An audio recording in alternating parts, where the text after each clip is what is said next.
أعوذ بالله من الشيطان الرجيم بسم الله الرحمن الرحيم قل هل يستوي الذين يعلمون والذين لا يعلمون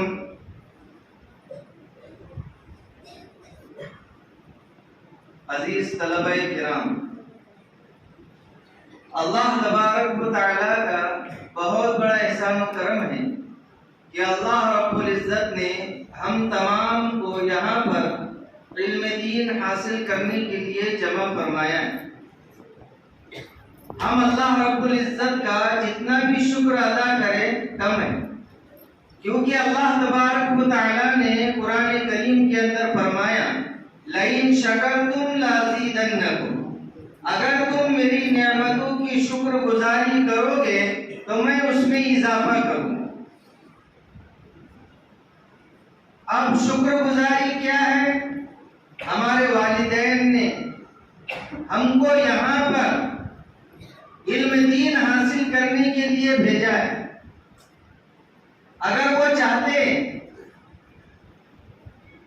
تو ہم کو کمپنی میں لگا دے، اگر وہ چاہتے تو ہم کو مستری کام پر لگا دے، اگر وہ چاہتے تو ہم کو کسی دکان پر لگا دیتے تاکہ دو پیسے ان کی جیب میں آتے، لیکن انہوں نے قربانی دے کر ہم کو مدرسے کے اندر بھیجا ہے تو ہم اس کی قدردانی کریں۔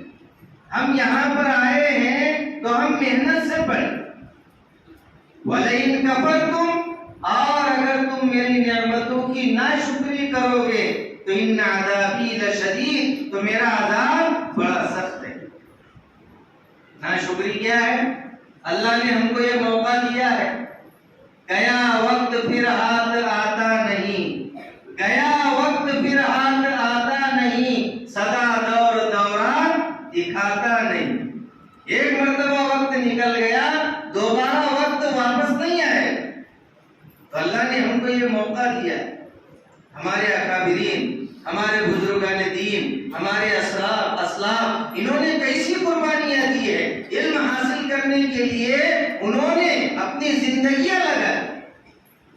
امام مسلم رحمۃ اللہ علیہ، جب تک انسان بخاری شریف نہ پڑھے، مسلم شریف نہ پڑھے، تب تک وہ عالم نہیں بن سکتا۔ دیکھو مسلم شریف، امام مسلم رحمۃ اللہ علیہ نے کتنی محنتوں کے بعد یہ کتاب لکھی ہے۔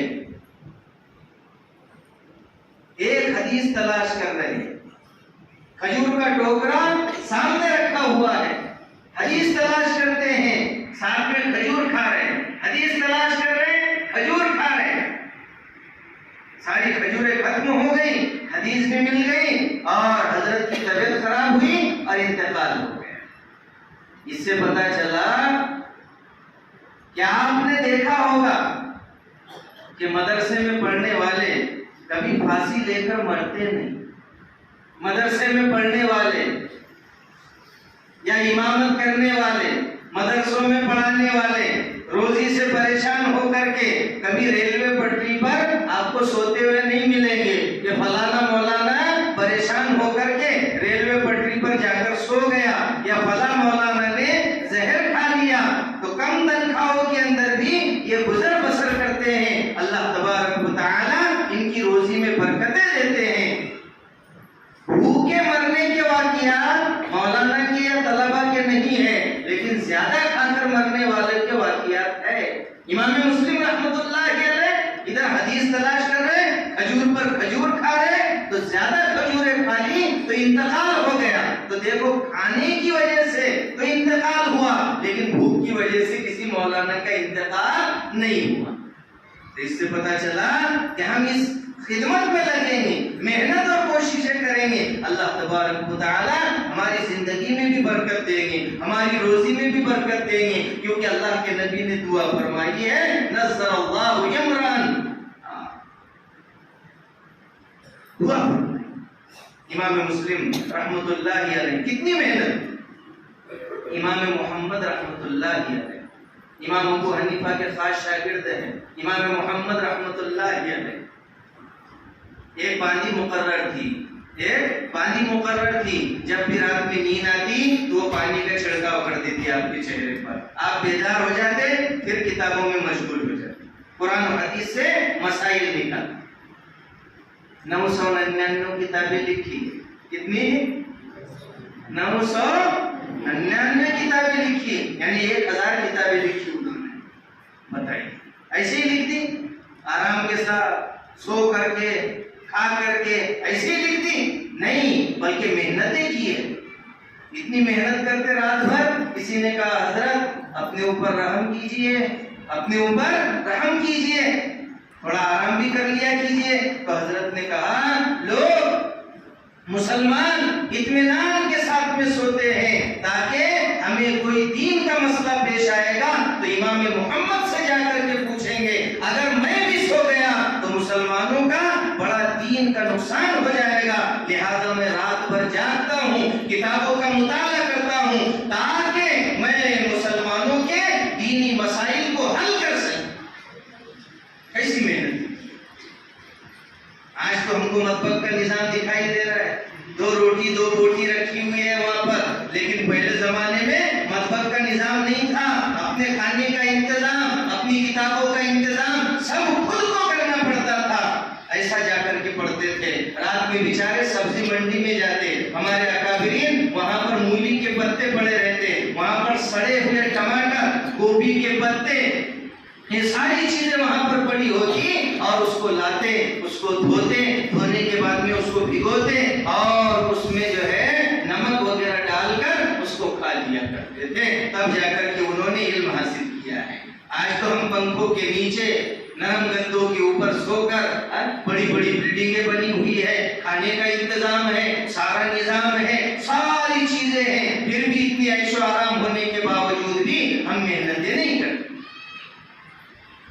ہو رہی ہے عمر مثل برف کم، ہو رہی ہے عمر مثل برف کم، رفتہ رفتہ چپ کے دم بدم، ہماری زندگی برف کے لادی کے جیسی کم ہوتی جا رہی ہے۔ ایک شخص نے برف کی لادی لایا 200-300 روپے کی خرید کر کے اور روڈ پر پھینک دیا، تو کیا کہیں گے؟ اس کو ناگپور لے جاؤ۔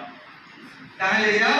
اس کا دماغ ہلکا ہو گیا، اس کا اسکرو ڈھیلا ہو گیا۔ 200-300 روپے کی برف کی لادی لا کر روڈ پر ڈال دیا، خود کا بھی نقصان کیا، اب لوگ وہاں سے چلیں گے پھریں گے، کوئی پھسلے گا، گاڑیاں سلپ ہو جائیں گی، خود کا بھی نقصان اور دوسروں کا بھی نقصان۔ اور وہی آپ کے جیسا عقل مند، اس نے کیا کیا؟ اس کے ٹکڑے کیا، پانی کے ٹانکی میں ڈال دیا، لسی وغیرہ بنا لیا، نیمبو شربت بنا لیا، تو خود کو بھی فائدہ پہنچایا اور دوسروں کو بھی فائدہ پہنچایا۔ ایسے ہی ہماری زندگی ہے، اگر ہم اس کو نیک کاموں میں لگائیں گے، اچھے کاموں میں لگائیں گے، محنت کریں گے، قرآن و سنت کا علم حاصل کریں گے، تو ہم دنیا میں بھی کامیاب ہوں گے اور آخرت میں بھی کامیاب ہوں گے، ہم کو بھی فائدہ ہوگا اور دوسروں کو بھی فائدہ ہوگا۔ وَالَّذِينَ جَاهَدُوا فِينَا لَنَهْدِيَنَّهُمْ سُبُلَنَا، کہ جو ہمارے دین کے خاطر محنتیں کرتا ہے، اللہ کہتے ہیں ہم اس کے مشکل مسائل کو آسان کر دیتے ہیں۔ وَالَّذِينَ جَاهَدُوا فِينَا لَنَهْدِيَنَّهُمْ سُبُلَنَا، ہم اس کو سیدھی راہیں بتاتے ہیں، ڈائریکٹ جنت میں جانے والی راہ۔ بِقَدْرِ الْقَدِّ تُكْتَسَبُ الْمَعَالِي، محنت کے بقدر بلندیاں حاصل کی جاتی ہے۔ وَمَنْ طَلَبَ الْعُلَا سَهِرَ اللَّيَالِي، جو بلندی چاہتا ہے، جو ترقی چاہتا ہے، جو کامیاب ہونا چاہتا ہے، تو وہ کیا کرتا ہے؟ راتوں کو جاگتا ہے، آرام سے نہیں سوتا، راتوں کو جاگتا ہے، کتابوں کا مطالعہ کرتا ہے، قرآن کو پڑھتا ہے، تہجد پڑھتا ہے۔ تَتَجَافَى جُنُوبُهُمْ عَنِ الْمَضَاجِعِ يَدْعُونَ رَبَّهُمْ خَوْفًا وَطَمَعًا، اللہ والے تو وہ ہوتے ہیں، بزرگان دین تو وہ ہوتے ہیں جن کے پہلو بستروں سے الگ ہوتے ہیں، وہ اللہ کو عاجزی کے ساتھ، ڈر کے ساتھ اللہ کو پکارتے ہیں۔ تو عزیز طلبہ، ہم کو بھی محنت کرنا ہے، ہم کو بھی کوشش کرنا ہے۔ شیخ زکریا رحمۃ اللہ علیہ کون نہیں پہچانتا حضرت کی محنت، کیسی محنت کرتے تھے۔ حضرت کی آپ بیتی لکھی ہوئی ہے، ہر عالم کو، ہر طالب علم کو حضرت کی آپ بیتی پڑھنا چاہیے۔